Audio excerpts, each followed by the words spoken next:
Bienvenidos y bienvenidas a este espacio de reflexión y aprendizaje. Hoy queremos invitarles a un viaje transformador donde exploraremos juntos los cambios y desafíos que los docentes deben incorporar en la práctica educativa en esos contextos de encierro. Es por eso que abordaremos el tema del buen vivir y la educación transformadora. El propósito de este espacio es compartir los cambios y los desafíos que los docentes penitenciarios deben enfrentar para alcanzar una educación transformadora en esos contextos de encierro, una educación basada en el diálogo que fomente relaciones igualitarias y promueva la creación de comunidades aprendientes dentro de las prisiones. A través de las historias, de las experiencias de nuestros entrevistados que nos acompañarán el día de hoy, exploraremos los principios y las prácticas que están marcando la diferencia en las aulas y comunidades educativas dentro de las cárceles. En los principios del buen vivir y su conexión con la educación transformadora, tenemos a Diego Granda, quien nos ayudará a entender cómo su labor diaria, siendo un docente penitenciario, se encuentra estrechamente relacionado con estos valores y principios fundamentales. Diego, en tu experiencia como docente en un contexto penitenciario, antes de la suspensión de clases por motivos de seguridad, ¿cómo aplicabas los principios del buen vivir en tus clases con los estudiantes PPLs, es decir, con las personas privadas de la libertad? Buenas tardes. Primeramente, quiero enviar un cordial y afectuoso saludo a todas las personas que nos ven y que nos escuchan. De igual manera, antes de responder a la pregunta planteada por ti, quiero expresar en forma muy resumida lo que es el buen vivir. El buen vivir no es otra cosa que una vida en plenitud que comprende la armonía interna de las personas, tanto en lo material como en lo espiritual, armonía social con la comunidad y entre comunidades también, y por supuesto, armonía con la naturaleza. Desde este punto de vista y gracias a la experiencia que tengo como docente penitenciario de varios años, he podido aplicar estos los principios de diferentes maneras, como por ejemplo, tratándoles a los estudiantes con respeto y demostrándoles aprecio, enseñándoles en otras ocasiones, recordándoles cómo se debe cuidar el medio ambiente y a la vez concientizándoles sobre el cuidado que a la vez significa amor. En otras palabras, se cuida lo que se ama y lo que se ama se cuida. Asignaturas como ciencias naturales ayudan a tratar temas sobre el cuidado de las plantas, de los árboles, del agua y de la naturaleza en general. Se aplica el buen vivir en las aulas al generar un ambiente de paz y armonía, teniendo mucha paciencia con los estudiantes, dándoles un buen ejemplo como docente y como persona. Eso influye mucho en ellos.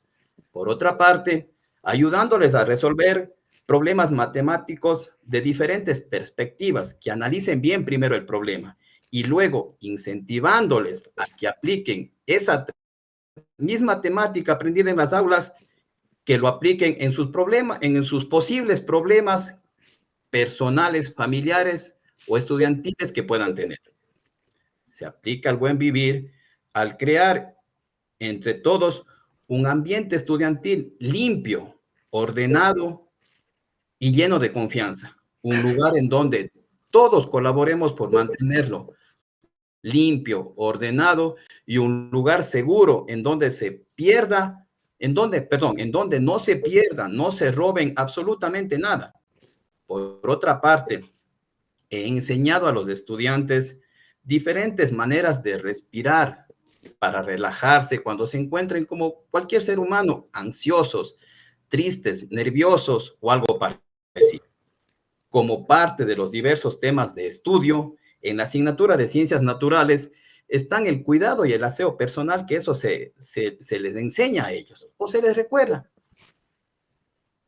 Cada vez que iniciamos una nueva semana de clases, acostumbramos a rezar en conjunto y agradecemos a nuestro poder superior, Sí. ¿sí?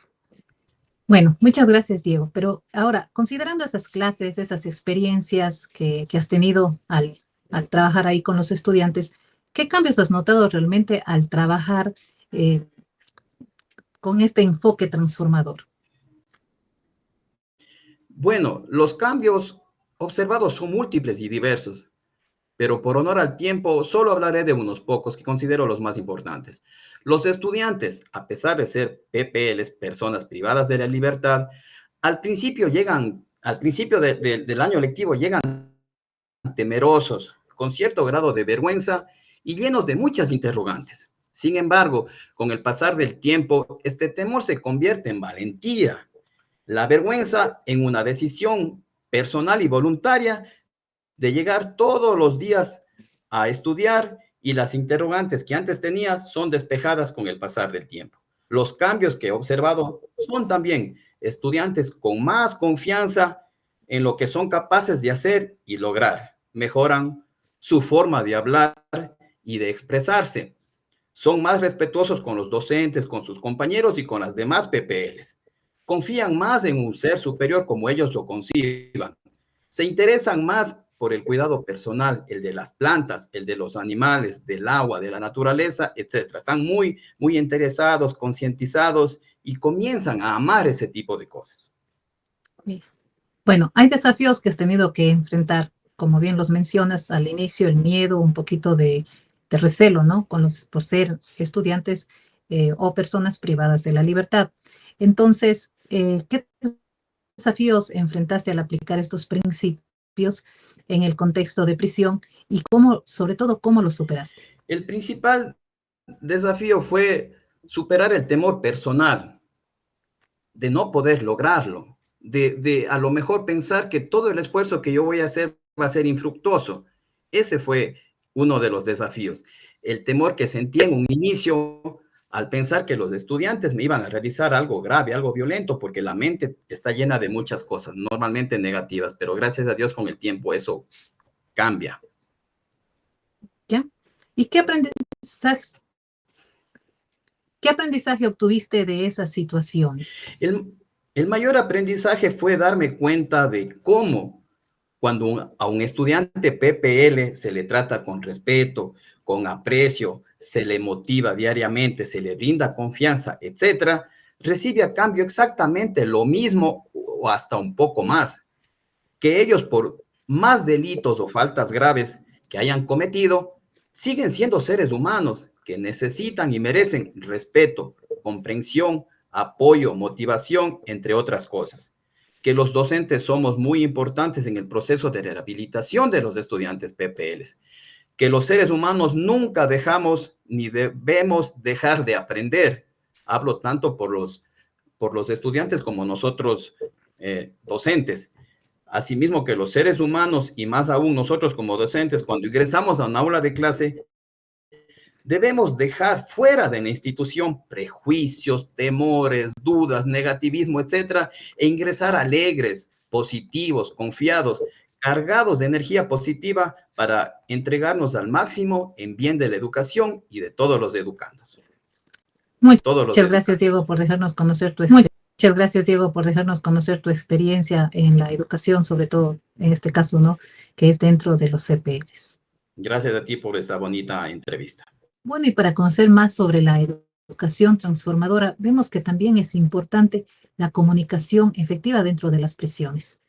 Entonces, tenemos y contamos con la presencia de Joel Rosero, quien nos explicará cómo utiliza el diálogo y el lenguaje para conectar con los estudiantes privados de libertad y fomentar así el aprendizaje significativo. Joel, antes de la interrupción de clases en el Centro de Privación de Libertad, ¿cómo utilizabas el lenguaje verbal y no verbal para conectar con tus estudiantes, especialmente tratándose de un entorno de encierro, ¿no? Bueno, creo que primeramente saludar a todos por la oportunidad y luego de ello puedo decirle que una de las maneras que utilizaba era mantener una parte del lenguaje muy respetuoso. Es muy importante recalcar que el respeto es lo que hace que se fomenten las bases dentro de un CPL. Una vez que ellos reconocen la persona que somos y que los estamos respetando y que los consideramos personas y no solo PPLs, ellos se abren un poco más. Esto hace que nosotros podemos acercarnos y poder impartir nuestros conocimientos de una mejor manera. La parte más importante, creo yo, y lo que más aplicado es evitar los tecnicismos, no usar palabras tan técnicas cuando estamos dando las clases.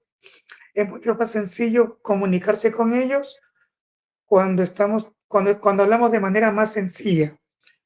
Se dice por ahí, nos rebajamos al mismo nivel, pero no lo considero yo de esa manera, sino que lo considero que estamos tratando de tener un lenguaje de tal manera que ellos me puedan entender. Por ejemplo, yo soy profesor de matemáticas y física, las materias más complicadas y que tienen muchas palabras técnicas, perdón. Entonces, si yo cambio las palabras por una palabra que a él se le haga más sencilla de entender, ellos se abren un poco más al conocimiento.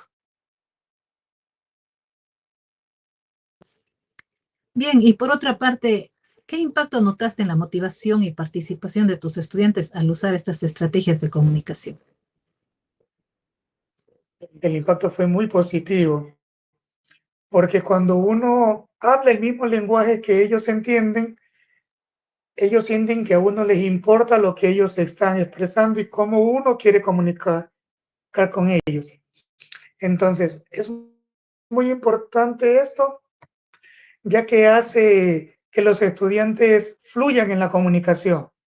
Cuando uno está dando las clases y se comunica de la misma manera que ellos entienden, a veces usando jergas, ciertas palabras más comunes, coloquiales, ellos se abren de una manera más positiva y interactúan mucho más en clase, que cuando utilizamos palabras técnicas, ellos como que sienten el temor hacia la materia y eso hace que ellos retrocedan un poco y esto nos deja avanzar más en la clase. Pero cuando uno le habla de una manera más fluida, más coloquial, como se dice, más de calle, podríamos decir, eso hace que ellos entiendan mejor la clase, se conecten mejor con uno como docente y entiendan la materia de una mejor manera. Excelente, Joel. ¿Y qué te parece si nos cuentas una anécdota, una vivencia al respecto? Tenía un estudiante del que siempre cuento. Su nombre era Cachete. Bueno, no sé si eso era, porque ustedes saben las cosas como están en la cárcel. Digamos que Eric aún está vivo. Él era muy expresivo en su forma de hablar, bastante vulgar, decía muchas malas palabras y a veces tocaba frenarlo un poquito. Pero sin embargo también me tocaba a mí como docente tratarlo de manera respetuosa y también tratar ciertas palabras para que él me pueda entender. Entonces, como le digo, dentro de un entorno penitenciario es muy importante la forma en la que comunicamos con los estudiantes, porque si no buscamos la manera de buscar una conexión con ellos no nos van a entender, se van a encerrar en su mundo y no van a expresarse de una manera adecuada.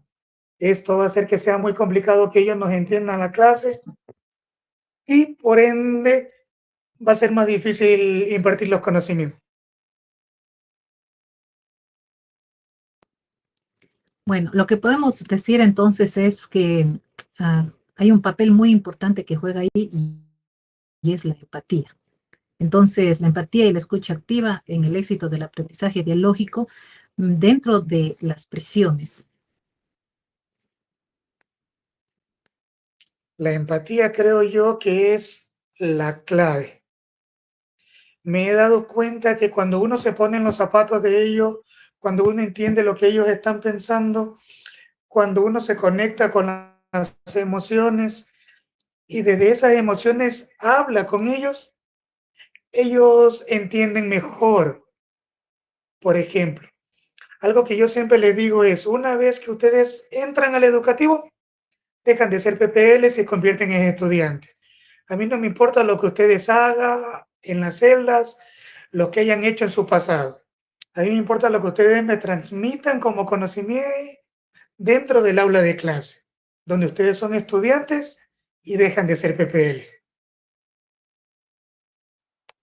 Gracias, Joel. Es muy bueno conocer más de cerca sobre las experiencias que se vive como docentes dentro de un CPL. Ahora, dentro del enfoque de comunidades aprendientes y su relevancia en la transformación educativa dentro de las cárceles, contamos con Sebastián Varela, quien nos compartirá cómo fomenta este modelo dentro y fuera del aula. Sebastián, ¿qué te motivó a implementar el concepto de comunidades aprendientes en tu práctica docente con estudiantes PPLs, es decir, con personas privadas de la libertad? Creo que mi motivación principal como docente es la verdadera reinserción social. Este profundo deseo de empoderar a mis estudiantes y otorgarles una mayor gerencia en sus vidas. Al implementar el enfoque de comunidades aprendientes en este contexto de encierro o en las cárceles, estoy brindándoles la oportunidad de convertirse en agentes activos de su propio aprendizaje y desarrollo personal, que es lo más importante. En un entorno donde la libertad está limitada, literal, como todos conocemos cómo es el ámbito de las cárceles. Este sentido de autonomía es especialmente valioso, ya que les permite experimentar un grado de control sobre su futuro y recuperar su confianza en sí mismos. Al fomentar la participación activa y la toma de decisiones, estoy cultivando en ellos una sensación de propósito y significado nuevo para sus nuevas vidas después de que salgan libres, lo cual es esencial para la reinserción o la verdadera reinserción social que le llamo yo y su bienestar a largo plazo. Ya, muy bien. Y ahora, ¿cuáles fueron los principales cambios que observaste en los estudiantes al trabajar con este enfoque de comunidades aprendientes dentro de ese contexto penitenciario? Bueno, al trabajar con este enfoque, se vieron algunas transformaciones significativas de mis estudiantes, pero el principal es mayor compromiso y motivación. Los estudiantes se involucraron de manera más activa en su propio aprendizaje, mostrándose más interesados, bajaban más a clases, participaban más dentro de las actividades y al organizarlas también. Al sentirse parte de una comunidad de aprendizaje, experimentaron un sentido de pertenencia y valor que los motiva a esforzarse más. Un ejemplo de esto por ejemplo, en este año lectivo, teníamos 300, bueno, yo pertenezco al CPL número 1 en Inca, Pichincha, teníamos 300 estudiantes inscritos en las primeras semanas. Como parcial. Entonces, el resultado al principio del año era que trabajaban 30 a 50 estudiantes. En cambio, al aplicar este enfoque en las primeras semanas, los estudiantes empezaron a cambiar tanto de su forma de ser, su actitud, su forma de pensar, y este cambio fue evidente, lo que hace que los otros estudiantes lo vean, se reflejen en ellos y bajen. Es decir, que mis estudiantes son portavoces de la comunidad aprendiente y a su vez motivan y ayudan a las personas que saben menos o que quieren insertarse al colegio. Hoy en día bajan alrededor de 200 estudiantes, siendo eso, o sea, en sí la asistencia de los estudiantes, la comprobación al aplicar este enfoque. Y ahora, basándote en eso que aprendiste durante tu experiencia docente, ¿qué cambios institucionales consideras necesarios para que las comunidades aprendientes prosperen en estos contextos educativos y incluso cuando no se puede asistir a clases, como está sucediendo ahora mismo? Justamente creo que ahí está el error, ¿no? Que suspenden las clases y como no hay ningún modo digital ni ningún entorno virtual ni acceso, se corta este proceso educativo, se corta todo el avance que se ha logrado con los chicos o se desactualiza todo dentro del CPL. Entonces creo que primero debería ser un cambio institucional en infraestructura tecnológica que carecemos, muy aparte del apoyo y de tantas cosas que se han mencionado. El acceso equitativo a dispositivos, plataformas educativas que sean robustas, implementar plataformas, por ejemplo, virtuales que permitan la interacción sincrónica y asincrónica entre estudiantes y docentes, así como el acceso a materiales educativos y recursos digitales, que eso nos garantizaría la continuidad educativa. Capacitación técnica, que eso sería por parte del Ministerio de Educación.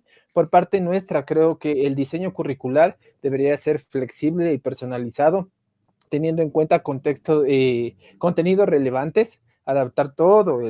Como todos sabemos, no tenemos ningún texto guía o ningún contenido que sea especialmente para personas en contexto de encierro, entonces deberíamos adaptar toda la malla curricular para ellos, practicar metodologías activas como aprendizaje basado en proyectos, aprendizaje basado en experiencias, foros de discusión, proyectos colaborativos, proyectos que les sirvan a ellos dentro de la cárcel o una vez salgan de la cárcel, como por ejemplo la elaboración de cosas artesanales o productos artesanales a Muy partir de bien, materia Sebastián. bioactiva.